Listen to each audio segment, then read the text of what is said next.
Hello chess fans, this is Rick from Chess to Impress. This video is about Carlsen's miracle move, the final move of the 2016 World Championship, where Carlsen defended his title against Sergei Karyakin. The last move was a beautiful queen sacrifice. Let's remind ourselves what happened. After 12 classical games, the score was 6-6, so we had to play a tiebreak, and this is the fourth rapid game. The first two rapid games were draws. Carlsen won the third one with black, and these are the final moves of the fourth rapid game. Karyakin had sacrificed an exchange and went for an all-out attack. He had to win with black, and this is the position after 48, Queen h4 to f2 from Karyakin. There's a mate threat.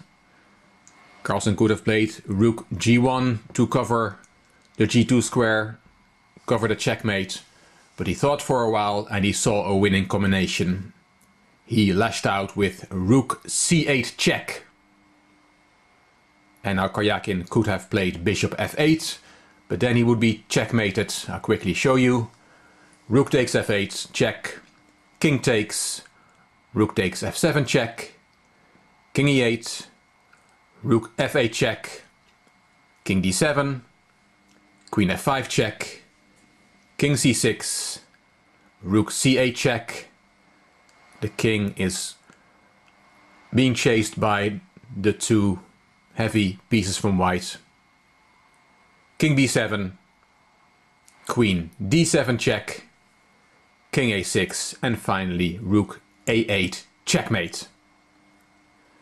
So that was after bishop f8, but Karyakin played king h7 instead, and immediately Carlsen lashed out with queen h6 check. Of course, it's the only move. If he doesn't have that shot, he is simply lost, but this is winning. Here Karyakin resigned. If he would take the queen with the g-pawn, then there is rook takes f7 checkmate. And if he takes the pawn with the queen, with the king, then there's rook h8 checkmate. A wonderful finish of the 2016 World Championship, and Magnus Carlsen remained world champion. Then, a month and a half later, Magnus Carlsen played in the Tata Steel tournament. His opponent in the 7th round was Anish Giri, the Dutch Grandmaster, and they reached the position after king f8 to g8 from Giri. Carlsen is white. Black has just promoted on e1, but white has a winning attack. Carlsen played bishop f7 check, but that was not the correct way. What he should have played here is rook c8 check. And if you interpose with the rook, then rook takes e8 check, and also attacking the queen. So queen takes e8, bishop takes e8, and white is simply winning. So instead of rook e8 interposing, you have to play king g7, and then there is rook f7 check, king h6, and rook h8 checkmate. No queen sacrifice, but the same checkmating pattern. And Carlsen didn't see it, and the only thing that proves is that he is human. Giri had not seen the combination either.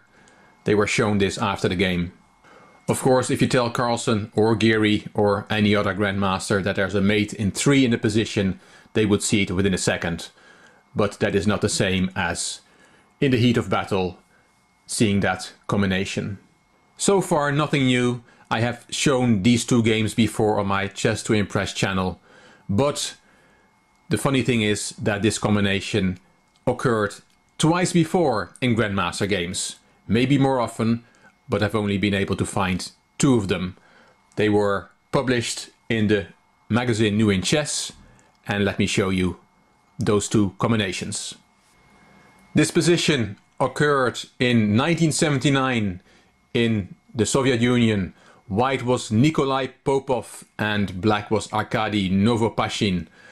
And this is the position after 29, queen takes c4 from Novopashin.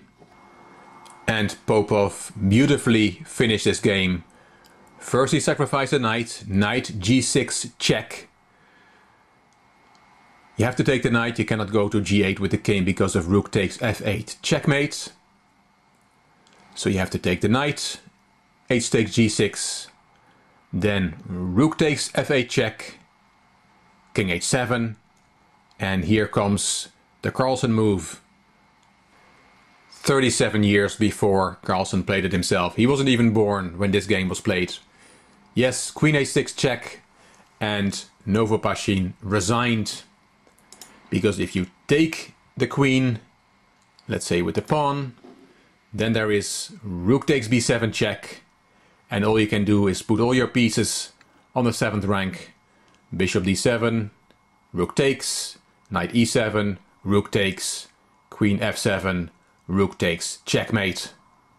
The same mating pattern as in Carlsen, Karjakin.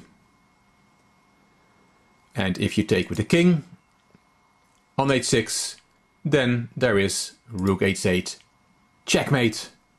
The same combination, the queen sacrifice and checkmate with the two rooks in two different ways. 37 years before the Carlsen Karjakin World Championship game. And there's another one.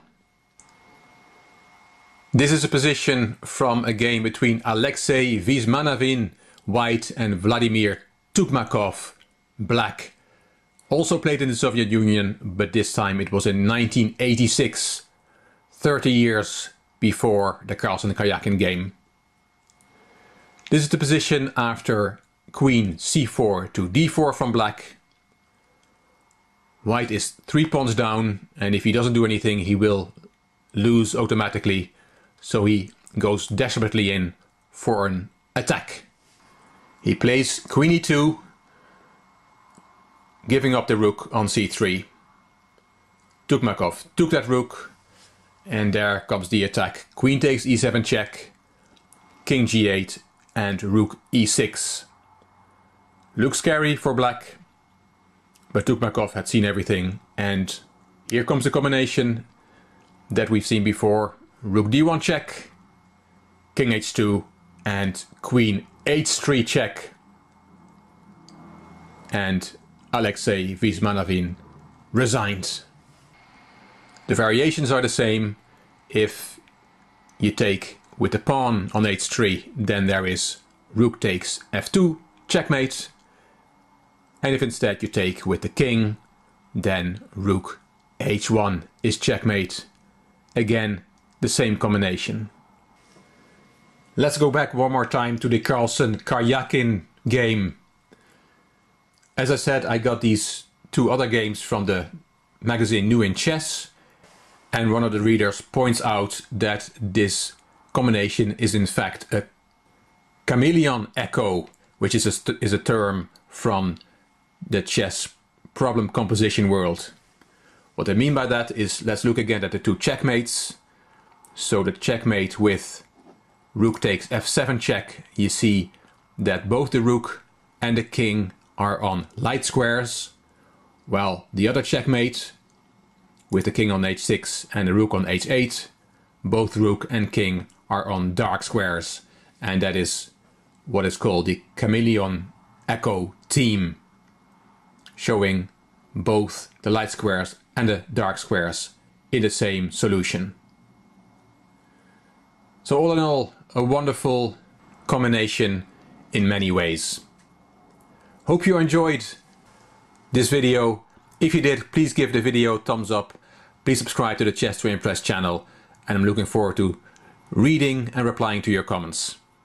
You also may want to check out my Chess to Progress channel, where I have a lot of material. One of the things I do there is analyze games from viewers, which they send them to me by email. This is Rick from Chess to Impress. Thank you very much for watching.